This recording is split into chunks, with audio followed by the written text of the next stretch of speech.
All right, here I am, finally, after months of trepidation. I am finally sitting down with you guys. This is vlog style. I literally am just so tired right now, but I wanted to get this out because I have been lagging and I have several things to update you guys on. And as to the direction that I will be taking my channel in, obviously I know you guys have seen that I've been posting some real estate videos, and that's primarily because that's what I do. Obviously this is something that I've brought up in the past, and it's really important to me. It's something that I have been funneling a lot of my energy into, and I actually just recently started a new chapter, which is basically being a real estate agent. So if you guys already have followed me through this whole journey since 2015, you'll also see a parallel in the sense that I stopped posting as much that year. And then from then on, I was, actively in real estate, starting with, loan processing and getting my notary license, getting my loan signing certification, and then getting my NMLS and my DRE. And now, from being a loan officer, I've transitioned into being a real estate agent. So I'm still taking files and, helping out with the business development and marketing for West Coast Funding, which is the parent company. But I'm also now a real estate agent with 24/7 Realty. So it's been a lot, but I'm actually really excited. And I think, honestly, the more skill sets that you possess, the better, and the more longevity you will have, and just the more knowledge that you can acquire, just the better. That's my own personal thoughts on it. But yeah, so I just wanted to do a quick breakdown of some of the things that I've been learning, and essentially, what it takes to become a realtor, and how that transition is going for someone who was on the lending side, which arguably is a little bit more of a colder field. It's very numbers oriented, and, we kind of deliver some of the more difficult news to our agents in essence saying, this person bought a truck before closing, they can't buy this house unless they return the truck, or going through someone's credit history and, dealing with all of the issues that many people have there. And so, essentially being a real big accountability check. Now, not to say that realtors don't have any of those conversations either, but it's just to a greater extent than, the real estate agent. And something I've always admired from doing my women in real estate videos was finding out exactly how close, these women were able to get with their clients, and the conversations and the therapy basically that you provide. So I found that to be interesting. Plus, I've always liked going into houses and going to Caravan. I always found that to be really fun.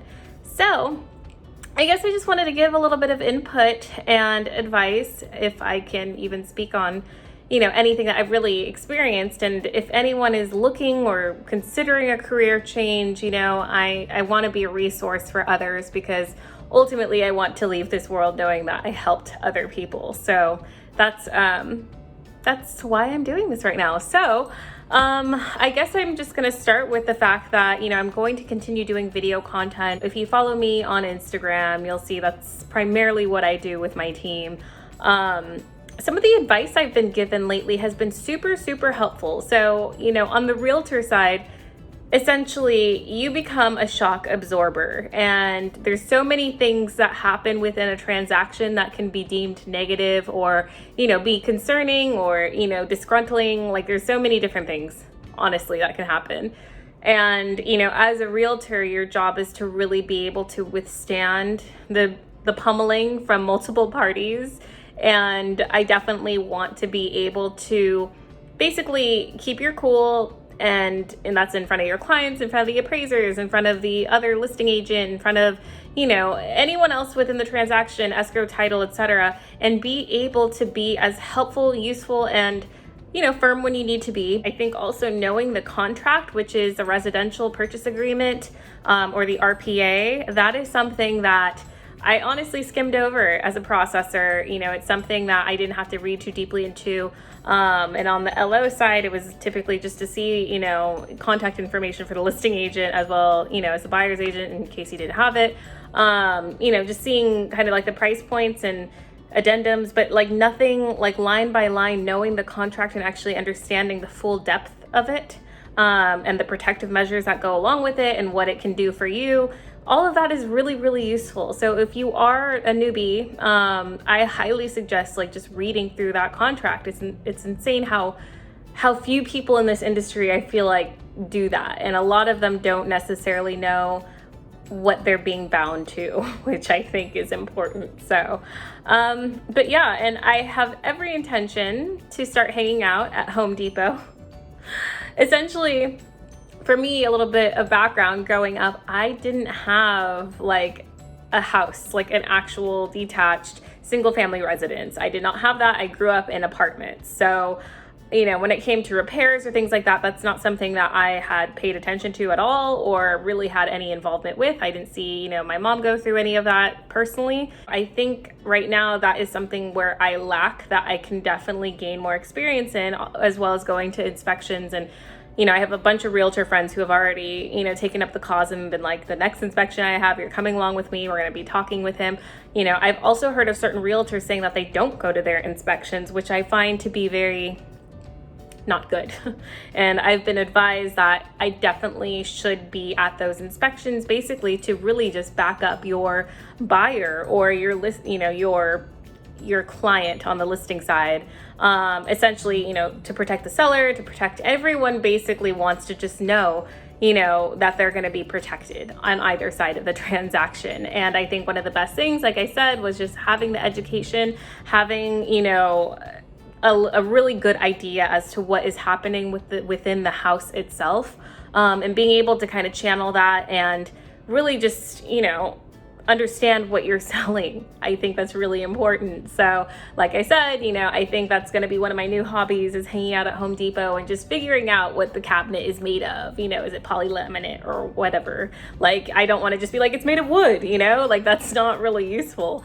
And so paying a little bit more attention to the style of things. I mean, obviously interior decorating is also really fun and interesting, but I think any level of housing knowledge that you can gain or you try to work on is only going to help your client more. So I obviously have a breadth of knowledge from the lending side, which is great, and I'm really happy to be able to do that for my, you know, my future clients on that end. But you know, as a real estate agent, I think there's so much that needs to carry over.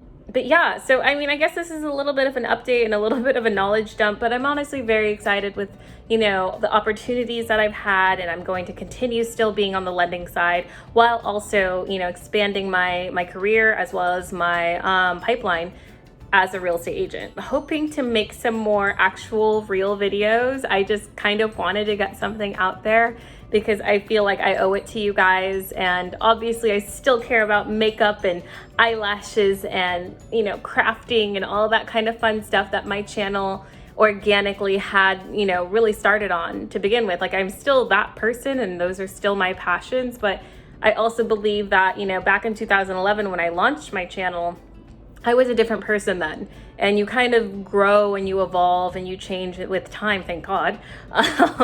And you know, right now I've settled into a career that has been very fulfilling because, as you guys know, I'm a social butterfly and I love being around people and I like helping people. So ultimately, I think everything is falling into place, and I just hope that I can help you guys and anyone else along the way. So that being said, I'm gonna wrap this up, probably pass out in like 2 seconds. I'm so tired right now. I hope I'm not rambling on a tangent, but love you guys. And if you want to keep up with me, I am still on Instagram, so at DestinyRoxas. And yeah, I will check in with y'all soon. Bye.